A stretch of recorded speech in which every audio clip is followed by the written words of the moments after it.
فمنهم ظالم لنفسه ومنهم مقتصد ومنهم سابق بالخيرات بإذن الله، ذلك هو الفضل الكبير. شباب يعني انا المفروض ورا امتحان بكره، والمفروض ان انا اصلا لسه هبدا احل يعني في الماده بتاع الاوبريتنج سيستم دي، ماده نظري اصلا. وانا يعني حرفيا ما بحبش ماده نظري، يعني الدكتور عايزاك تحفظ الكتاب لا نظري كده عشان تعرف تحل. فانا ما بعرف يعني، هو انا ما بحبش كده، يعني ما بحبش ان انا احفظ حاجه. فالمفروض ان نقعد نحل انا وصديقي مصطفى يعني وصديقي ابو علي برضو. ففي موضوع جميل جدا كنت عايز ان انا حابب ان انا اتكلم عليه، وهو فكره.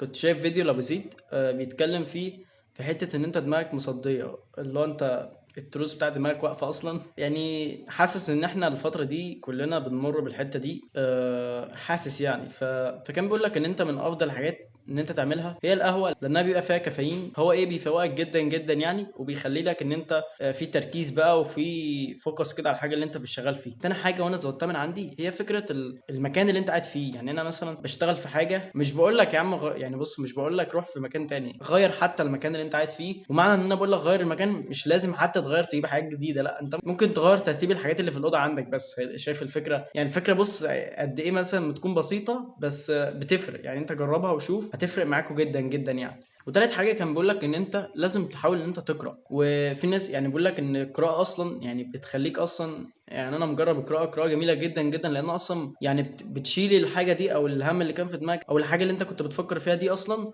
بتشيلها من دماغك خالص بقى، وبتبقى مركز في حاجه او عامل فوكس على حاجه تانية. اللي هو انت بتقرا بس، انا عامل فوكس على الحته دي بس، هو بس انا عايز اذاكر في الحته دي وخلاص. فبتشيل اصلا الحته من دماغك، الحته بقى ان انت مركز مع المشكله، سواء بقى في مشكله او حاجه، بتشيل الحته دي من عندك خالص. وانا شايف ان دي يعني حاجه جامده برضو ومهمه جدا جدا، ويعني بص هتفيدك جدا برضو. فانا دلوقتي هروح ان انا اشوف يعني هنقعد نحل شويه لان ورايا الامتحان بكره. فخلونا نروح يعني نعمل اي حاجه في زنقه الكلاب اللي احنا فيها دي. قال رب إني دعوت قومي ليلا ونهارا فلم يزدهم دعائي إلا فرارا.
بجد يعني.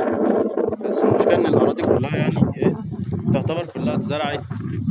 فانت اصلا يعني لسه بقى الاراضي كلها فاضيه، مفيش اي حاجه فيها خالص. يعني الحته دي بقالي كتير يعني باجي في الحته دي وبقعد بقى ان انا اقرا شويه، يعني بتبقى كويسه جدا جدا.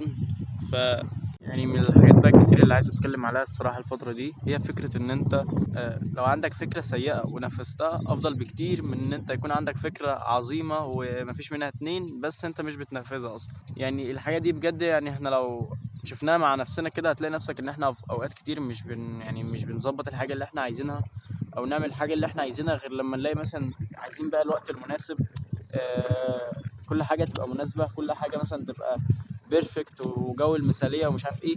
انما ده اصلا ده يعني ده اكتر سبب بيخليك تفشل ويخليك ان انت تبقى فاشل في حياتك، واي حاجه انت بتعملها اصلا ما بتنجحش بسبب الحته دي اصلا. فالواحد بيحاول الفتره دي ايه، ان انا مثلا انزل ابعد عن فكره المثاليه خالص، ان انت الحاجه اللي انت كنت عايزها ابدا فيها. بس ما تقعدش بقى تفترض افتراضيات مش عندك اصلا، والافكار اللي عندك في دماغك دي اصلا انت يعني لا اما تكتبها، لان انت لو ما كتبتهاش هتطير من دماغك اصلا.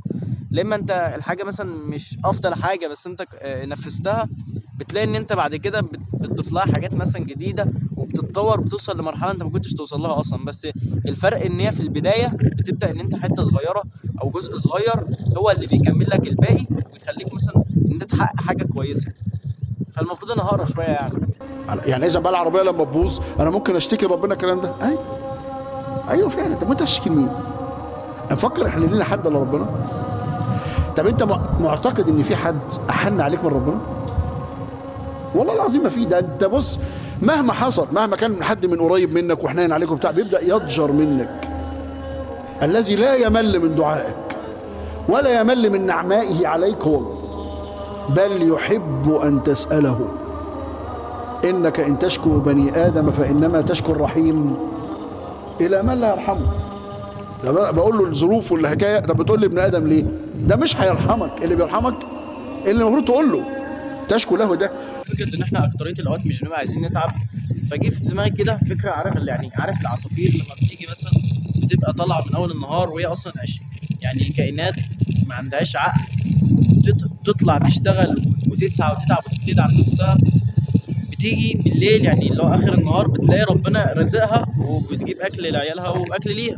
فالحته دي يعني لمست معايا جدا في حته ان احنا يعني احنا اوقات كتير ان احنا اللي هو انت تخيل انت بقى اللي انت العاقل ومش عارف ايه، المفروض ان انت يعني تشتغل بقى وتعمل اللي عليك وكده، انت بتبقى مش عايز تشتغل وعايز رزقك يجيلك وانت قاعد ومش عايز تعمل اي حاجه.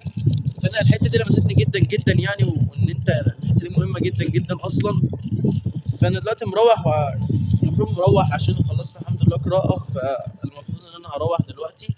في الحته دي يعني بتاكد لي ان انا يعني انت لازم تتعب تشتغل على نفسك، لان محدش هيجي يشتغل لك او حد هيجي يتعب لك او حد هيجي يحقق لك حاجه انت عايز تحققها غير بمجهودك بعد توفيق ربنا يعني. فانت اشتغل واعمل اللي عليك وما تاخدش راي الناس في حد، مالكش دعوه باي حد، سواء انت يعني سواء انت عاجب الشخص ده او مش عاجبه. يعني مش عارف جوده الصوت تبقى حلوه ولا ايه، بس يعني الهوا شديد جدا. فالحمد لله يعني ان انا نزلت اتمشيت الصراحه. الجو كان جامد جدا.